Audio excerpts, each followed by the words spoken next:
Now let's look at how we would create a song or a melody with an Arduino. I'm going to be using this 8 ohm speaker. You should have an 8 ohm speaker in your prototyping toolbox. It's one of the most common speakers for an Arduino project. They come in many different sizes. What's important is that it's an 8 ohm. Now let's take a look at how we hook it up and play some music. I'll start by connecting the ground pin to my ground. And then let's open up the Arduino IDE. And there is a built-in example for playing a melody, so it's very easy. It's in the File, Examples, Digital, toneMelody.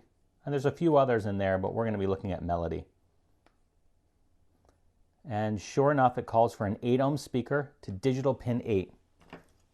Let's connect that to digital pin 8 and take a quick look at the code. Now, what's different between this code and using, say, the line that says tone, which gives you a pin, a frequency, and a duration, this actually can play notes.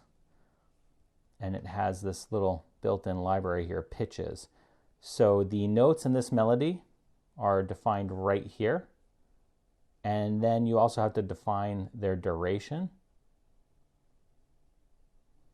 And then here's the setup that you will need.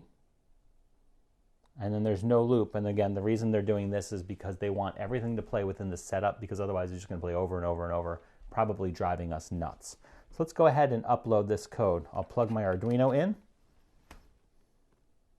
Proper board, proper port, and upload it and see what happens.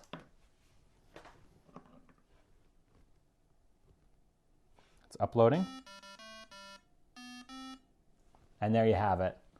A nice little melody played with an Arduino. If I hit the reset, it should play again. Now you can modify that code to however you would like. Change the notes around, change the duration. There you go. It's very simple, a lot of fun. Create your own songs, and all you need is an 8 ohm speaker.